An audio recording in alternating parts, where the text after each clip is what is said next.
Ate, nandiyan ka ba?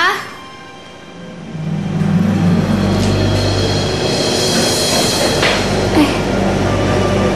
Sige po, tuloy po kayo.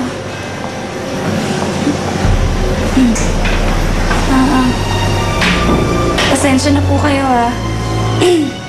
Wala po kasi yung anak niyo dito, eh. Pero tinakas ko po si Eva kanina. Kaya lang kasi hinabol kami ng ate ko, eh. Baka po naabutan niya yung bata kaya hanggang ngayon magkasama pa rin sila. Nakausap ko yung ate mo sa telepono. Bakit ba niya inaangkin yung anak ko? Mrs. Rastro, meron po kasing history ng mental illness yung ate ko, eh. Pinagamot po namin siya sa mental hospital, kaya lang, yung dahilan po kasi ng pagkawala niya sa Katinoan, kasi hiniwalay po yung anak sa kanya na si Jenny. Simula po nun, wala na po siyang narinig na balita tungkol dun sa anak niya.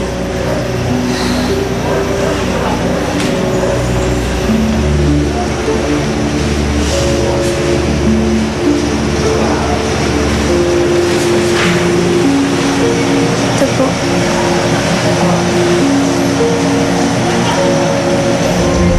Sila ni Eva. Nadadlan ko po kasi yung anak niya dito na nakatali, eh. Iniisip po yata ng ate ko siya si Jenny.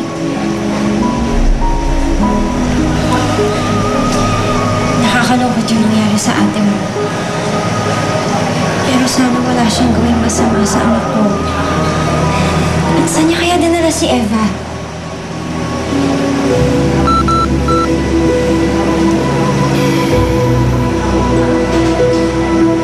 Nag-text sa mga polis. Parating na raw sila. Salubungin nila natin sa labas.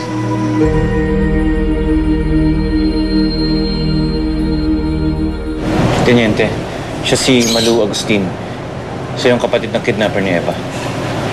Malu, may alam ka ba kung saan pwede dali ng ate mo yung bata?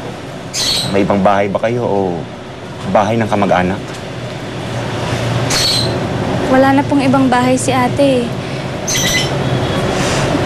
Pero meron po akong alam na isang lugar na lagi nilang pinupuntahan. Sasabihin ko po sa inyo.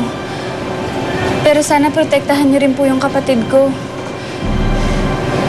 Hindi naman po talaga niya gustong gumawa ng masama, eh. Hindi lang po talaga siya matino ngayon. Anong ibig mong sabihin? Sigurado paranoid na yung ate ko ngayon, eh. Kaya kung pwede po sana, wala na sanang mga pulis na sumama. Hindi ko po alam kung anong pwedeng gawin niya kapag nakita niya kayo, eh.